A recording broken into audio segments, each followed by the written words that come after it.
Hello everyone, it's Paulina. Hello. Yeah, and today we're going to talk to Daniel. Yes, Daniel is going to help us how to communicate, yeah, giving some tips how to communicate better with Americans, yeah? So you're from America, right? Where are you from exactly? Chicago. Chicago, okay. Just imagine that you need to make a website from scratch, and imagine that you are looking for a freelance programmer. What kinds of questions would you ask? The first I would ask is what kind of education you have. Do you have a degree in this field, or did you study something else and then teach yourself? Did you learn from experience, or did you study at home? Okay. How you learned in programming is important. It's different than other fields. So. Okay, I see. So what do you expect from programmers? What kinds of answers do you expect? Good communication is number one important thing. Of course, if you can do it or you can't do it, it's the point of if you could even try. If you are here, it means you can do it. And the number two thing is, can you communicate? Can you listen? Can you understand? If you can't communicate, you can't do what they need you to do. Okay. So can you give any recommendations how to communicate with Americans? Is it better to be honest, direct, formal or informal? Well, Americans are very different. If you think about a high level of respect, we would like to be honest, open, and direct. Now, that doesn't mean be honest about your personal life. It means be honest when answering questions.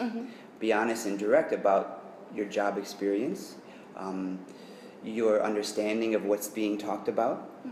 It doesn't mean ask about if you're married. It doesn't mean tell the truth about who I am. It means that if you say you can do something, can you really do it? If you say you understand something, do you really understand? Ask me questions if you don't know, and say, I don't know. Ask me what? Excuse me? Can you say that again? Okay, that it's would better to be important to me. Have you ever faced any really bad experience in communication when somebody really made you mad and angry? Usually, it involves someone says they understand, but they don't. Someone is saying, are you listening? No.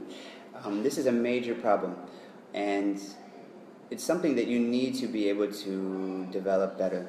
Listening skill is important for everything. When someone is not listening to me, and they should be, that makes me very, very angry.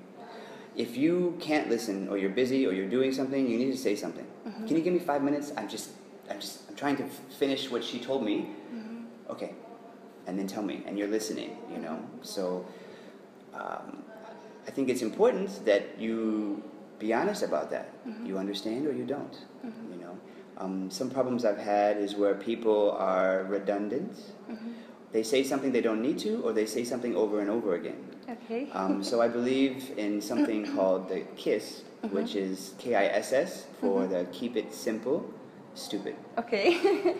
Which it sounds funny, but it's actually quite effective, where when you want to say something, you say what you have to. You don't need to say everything else. Tell me what you need, ask me what you want, that's it. For emails, for example, if you send me an email, I don't need to send one back, and then you send one back, and then you send one back. You send me something, I say thank you, I got it, that's all. You don't need to say more than you have to. So be direct, be simple, don't waste my time. Time is money, don't waste mine. American approach. Yes. Great. Okay, how is it better to communicate? Using Skype, like seeing each other, talking to each other on phone, or just texting? Well, I think for a first-time meeting, a first time when you start a project, when you have some problems or issues, then Skype or some video chat, or even face-to-face, of course, is the best way. If it's possible. Yeah, if it's possible. When there's updating with the project, you know, every week you should tell me what you're doing, you know. I don't need to see your face. I just need to see your words. Not only can I just get to the point, the facts, to keep it simple, I don't need to know what's going on. I just need to know, did you do what you said? What did you do? And I have it on record. I can go back and read your letters, your words, and I don't have to face the computer and talk to you. For busy people, I think, you know, using a messaging program is better because you don't need to do the face-to-face always. Okay. You don't have to arrange some time, yeah? Yeah, you can just leave a message, you know, and I can check it. If we have an important meeting and you say, Daniel, I need to have a meeting at 1:30, maybe the Skype is important because you can see I'm listening to you. Daily activities, meetings, updates, you know, maintaining communication about information. a message log is the perfect way. Okay, and if a programmer has made a mistake or something like this, what is it better to say? Well, to calm down the person. My job would not be to calm someone down. If they want to calm themselves down, a programmer is a very a kind of logical position where I tell you something, I need you to do it, and then you do it. Okay?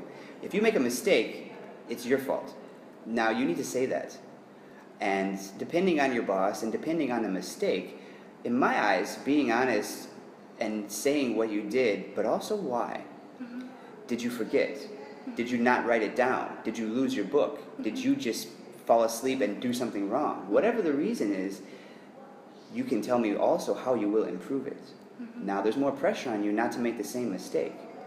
But if you knew you made a mistake, and it's just a mistake, being open, honest about it, facing it, learning from it, I will give you a second chance, and I would be happy by that. Don't apologize over and over again. It doesn't help. Maybe even annoying, yes. Yeah, it's really annoying. I like when people tell me what they did wrong. That's it. I can accept that. You lied to me, you tricked me, you try to, you're just wasting my time. Okay, thank you. That's it, Daniel. Thank you very much. Yep, no I problem. hope all these tips were very, very helpful. Thank you. Thank you.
To be or not to be?